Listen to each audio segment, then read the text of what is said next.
Hola, ¿qué tal? Mi nombre es Matías Rossi, soy médico anestesiólogo y en esta breve cápsula vamos a hablar un poquito sobre qué hay de nuevo en las nuevas guías de la DAS del 2025 sobre el manejo de la vía aérea dificultosa no anticipada. Bueno, nos remontamos con estas guías al año 2004, donde presentaron su clásico algoritmo lineal de manejo de distintas situaciones en la vía aérea. ¿Sí?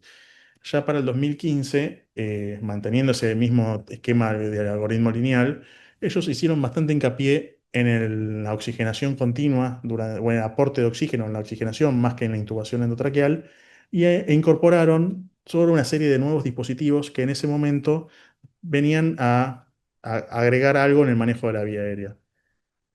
Ya para estas nuevas guías, decidieron mantener el esquema tradicional de un algoritmo lineal con estas técnicas que habían incorporado en el 2015 ya como métodos mucho más establecidos o mucho más probados para manejar la dificultad en la vía aérea, ¿sí? Cuando hablamos de estos métodos, hablamos de la videolaringoscopía, de los dispositivos supraglóticos de segunda generación, de la cánula nasal de alto flujo, que en ese momento, en el 2015, eran algo novedoso y que valía la pena mencionar, pero ya para estas nuevas guías son prácticamente el estándar como vamos a ver más adelante. ¿Qué cambió en estas nuevas guías y por qué importa? Básicamente cambió en dónde se pone el foco para el manejo de la vía aérea dificultosa no esperada, ¿sí? Básicamente, la idea es, el foco está puesto en la seguridad, en la eficacia, en la toma de decisiones tempranas y hace mucho hincapié en los factores humanos, ¿sí? ¿Esto en qué lo vemos? Vemos que pasaron de un algoritmo en el 2015 que hacía un gran hincapié en el manejo del fallo, es decir, la dificultad en la intubación, a un algoritmo en este año, el año pasado, en el 2025, en el que se pone un gran peso en la eficacia de los primeros intentos, ¿sí? Lo que antes era cómo manejamos cuando no podemos intubarlo, hoy es qué hacemos para que nuestro primer intento sea eficaz, sea el que resuelve la situación y no tener que exponernos a la repetición de intentos, ¿sí? Todo esto en un contexto de tomar decisiones precozmente y manejar bien el trabajo en equipo y multifactorial. Bueno, ¿cuáles son los objetivos? Básicamente es maximizar las chances de éxito, toda la guía hace hincapié en esto, mejorar la seguridad y la eficacia, priorizar de nuevo la oxigenación como en guías anteriores, agregando en este caso la importancia del monitoreo con capnografía, con curva capnográfica y valorando muchísimo la importancia de la relajación neuromuscular a través de todos los planes y todos los estadios del plan del algoritmo, ¿sí? Eh, una cosa que modifica de las guías anteriores es que favorece ya dentro del algoritmo la transición de un plan a los planes alternativos, ¿sí? Lo incorpora en el algoritmo como un paso necesario. Es decir, el plan A tiene no solo el plan A, sino también la transición hacia el plan B y así sucesivamente, del plan B al plan C y del plan C al plan D. Y una cosa que no es menor es la reducción de la toma de decisiones en momentos críticos. La guía hace mucho hincapié en la toma de decisiones en momentos que no son críticos, es decir, en planificar el manejo de la vía aérea de forma tal que en el momento que haya que tomar una medida para corregir una situación, ya haya sido planeada de antemano, ¿sí? Que no sea en ese momento crítico en el que nos encontramos por una dificultad, donde no tenemos que tomar la decisión, porque eso reduce la eficacia de las decisiones, ¿sí? Agrega estrés y modifica los resultados. Bueno, ¿qué, ¿qué vamos a encontrar en esta guía distinto de la guía anterior? Primero, hace muchísimo hincapié en la peroxigenación. ¿Qué es la peroxigenación? Es básicamente no solo es la preoxigenación que hacemos previo a la inducción del paciente, sino que es la administración o el delivery de oxígeno durante todo el proceso de manejo de la vía aérea. ¿Sí? Esto lo podemos lograr con cánulas de alto flujo, con máscaras faciales, con cánulas de bajo flujo. La idea es todo el tiempo tenemos que estar todo el tiempo que manipulemos la vía aérea tenemos que tener algún método de suministro de oxígeno continuo.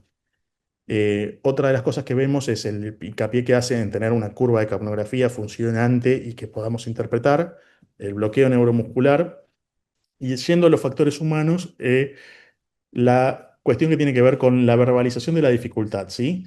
Cuando tenemos un problema, cuando empezamos a encontrar una dificultad, debemos verbalizarlo para que todo el equipo esté al tanto y se consigan la asistencia necesaria. Eh, También en estas guías incorporan en el algoritmo el rol del asistente en el manejo de la vía aérea, ¿sí? Vamos a ver un poquito más adelante con qué tiene que ver esto, pero refuerza que tiene que haber un asistente que nos ayude, que nos guíe, que nos saque de problemas, no de problemas, sino de fijaciones en alguna tarea, que nos lleve el tiempo, que nos guíe un poco. Y en paralelo al plan A, plan B, plan C y plan D, también activa un priming para el abordaje de emergencia de la cervical anterior, ¿sí? En paralelo se van dando una serie de pasos que tienen que ver con la activación del abordaje quirúrgico de la vía aérea, para ya ir avanzando e ir teniendo los materiales disponibles. Bueno, como vemos acá, vamos a ver que la oxigenación es un proceso que se da durante todo el manejo de la vía aérea. La confirmación de cada uno de los pasos se hace a través del gol estándar en el monitoreo de la vía aérea, que es la capnografía, la onda capnográfica, y agrega la cuestión de la comunicación. Lo que antes en otras guías era el stop and think, acá es stop and think and communicate, es decir, paramos, pensamos y hablamos y decimos lo que vamos a hacer. Bueno, de nuevo, acá retoma algo que habíamos perdido un poco, que es la evaluación de la vía aérea. En este caso, la evaluación de la vía aérea le agrega la evaluación de la ubicación de la membrana cricotiroidea como parte del priming del abordaje cervical, ¿sí? Tenemos que evaluar la vía aérea, evaluar dónde está la membrana cricotiroidea, evaluar el riesgo de aspiración, evaluar dificultades fisiológicas de manejo de la vía aérea, revisar imágenes, y todo esto no porque tenga un gran rédito diagnóstico de una dificultad, sino porque nos sirve para tener una preparación para el abordaje de la vía aérea. Bueno, habla de métodos complementarios, esto de identificar la membrana cricotiroidea y evaluar la posibilidad de una vía aérea difícil fisiológica. Bueno, ¿qué cambia en los planes? Vemos acá un esquema. Básicamente, por ejemplo, en el plan A, lo que vamos a encontrar es que, de nuevo, hace mucho hincapié en la peroxigenación. Es bastante agresivo el manejo del aporte de oxígeno durante todo el intento. Y vamos a encontrar el rol del asistente, que debe ser entrenado para cumplir ese rol, la confirmación de dos pasos a través de la capnografía, de la onda capnográfica y de la visualización del pasaje del tubo a través de las cuerdas, y un cambio muy importante que tiene que ver con la evolución de la tecnología y algo que se venía viendo ya en los últimos trabajos de la vía aérea, que es el uso del videolaringoscopio. Ya deja de ser una opción para ser un estándar, ¿sí? El uso del videolaringoscopio en el plan A, que sería la intubación endotraqueal, es un estándar de seguridad y que aumenta la eficacia del primer intento, ¿sí? Básicamente la idea de este algoritmo, de esta guía, es que el primer intento de intubación sea el más eficaz, sea el mejor. No nos permite el intentar con intentos subóptimos, es un intento fallido. Siempre tiene que ser el mejor intento posible. Y otra cosa que vemos dentro de este plan, que lo vamos a ver en las distintas diapositivas, es la verbalización de la dificultad, ¿sí? Se declara la falla de la intubación y eso ya activa el priming para el abordaje quirúrgico de la vía aérea, el abordaje del front of neck access. Entonces, declaramos la falla de la intubación y ya en este paso lo que activamos es la disponibilidad del kit de emergencia de abordaje del cuello. Pasamos al plan B. Después de 3 intentos, más un intento de un experto, y en cada intento debemos optimizar o cambiar alguna cuestión, por ejemplo, el dispositivo, el operador y distintas cuestiones. Bueno, ya dentro del plan B, eh, lo que cambió, o en realidad lo que no cambió, lo que establece y lo que lo afirma con más seguridad es el uso de un dispositivo de segunda generación, ¿sí?